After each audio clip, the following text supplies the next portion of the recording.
Assalamu alaikum everyone here. My name is Revati. Brother Zakir, I'm your great fan. I'm very much enlightened by your talks and lectures on Islam and comparative religion.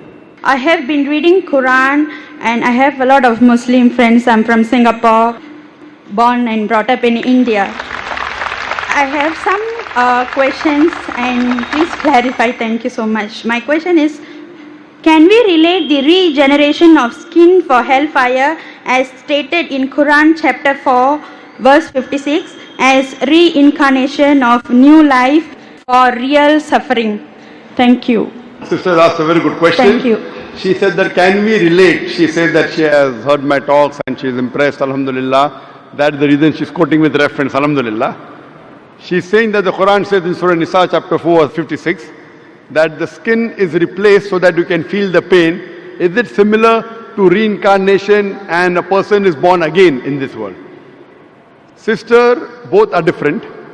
What Quran says in Surah Nisa chapter 4 verse 56, as to those who reject our signs, we shall cast them in the hellfire, and as often as their skins are roasted, we shall give them fresh skin so that they shall feel the pain. Previously science thought that only brain was responsible for feeling of pain. Today we come to know that in the skin there are pain receptors which are responsible for feeling of pain, which we did not know earlier. Quran says that God will give fresh skin so that they shall feel the pain. Scientifically it is proven. Now for example, Almighty God is just. Quran says in Surah Nisa chapter 4 40, Allah subhanahu wa ta'ala is never unjust in the least degree. That means he is very just. For example, history tells us that Hitler incinerated 6 million Jews. Today, if our law catches Hitler, what punishment can you give? Maximum you can give is kill him. That will take care of one. What about the remaining 5,999,000 people that he has killed? In the Akhirah, in next life, Almighty God says, as to those who reject our signs, we shall cast them in the hellfire. As often as the skins are roasted, we'll give them a fresh skin. If Almighty God wants to incinerate Hitler 6 million times, he can do it.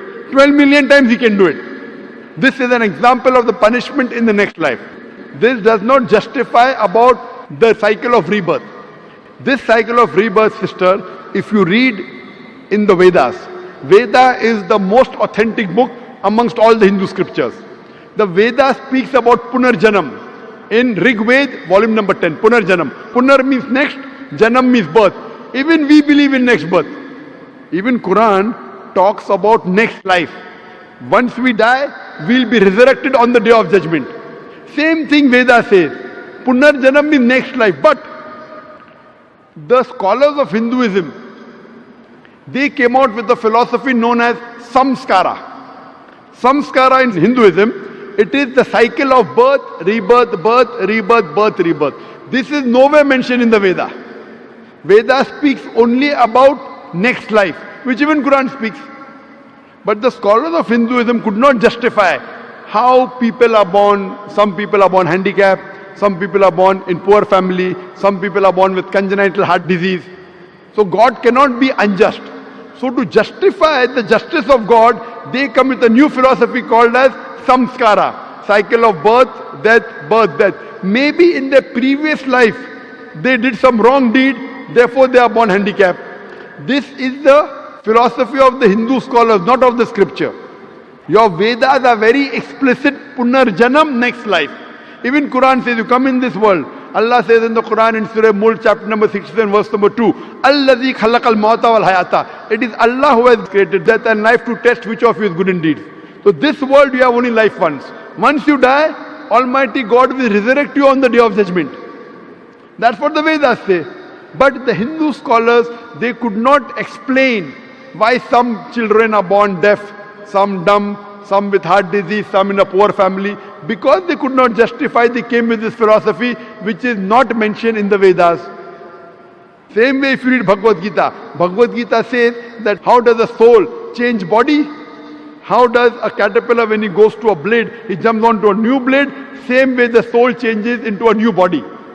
Doing once we have no problem, but doing multiple times is totally wrong. Now, I will give the explanation. What does Islam have to say that? Now, you will ask me the question, okay, if the Hindu Pandits are wrong, what is the explanation in Quran? In Islam, As I mentioned, Allah says in Surah Mulk chapter 16 verse number 2, Alladhi khalaqal mauta wal hayata. It's Almighty God has created death and life to test which of is good indeed. So this life, sister, is the test for the hereafter. Every year when you appear for the examination, the test paper keeps on changing, right or wrong? You can't have the same paper. Similarly, Almighty God tests different people in different ways. The Quran says your children are a test for you. Quran says your wealth is a test for you. So Almighty God makes some human beings born poor, some rich. For the rich people, they have to give zakat.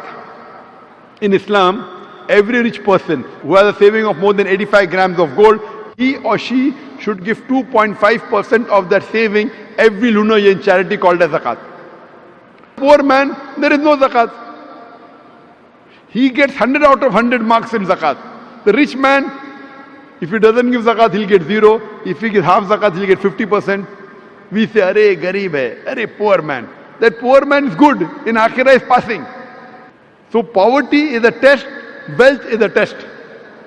Whether do you follow the commandment of Almighty God. The Quran says even your children are a test. Maybe there's a couple who's very pious. To that couple is born a baby who has congenital heart disease. That baby has done no sin. Quran says every child is born as a masoom. Every child is born sinless. It is a test for the parents. That do the parents yet have faith in Almighty God? If the parent has less faith, he will start complaining, what type of God is this? I have prayed so much, yet he is giving me a child with handicap. A good Muslim, he will say, Alhamdulillah, praise be to Allah. He will accept it. He will not complain. Maybe God wants to give that parent higher degree. If you pass your bachelor's in arts, easy test, you get bachelor's degree. But if you pass MBBS, you get doctor in front of your name. But to pass MBBS is difficult. So maybe Almighty God wants to give that parents a higher degree in Jannah. Even if they pray 5 times, now God wants to test them by giving them a child which is handicapped. To see whether the parents yet have faith in God or not. If they pass the test, they get a higher degree in Jannah. So the wealth, poverty, health, disease is a test. It is nothing to do with your previous life. That is the theory of the Pandits, not of Vedas. So Veda is the same thing what Quran is talking about. You come in this world once, then you have next life, Punarjanam. But not death, birth, death, birth. This is not part of Veda. Hope that answers the question, sister. Sister, do you believe there is one God? I believe that there is one God and Prophet is a final messenger. Thank you. MashaAllah. Do you believe idol worship is wrong? No, I'm not doing idol worship for the past 9 MashaAllah. years. I would like to take Shahada with my children in Singapore later. Thank you so much.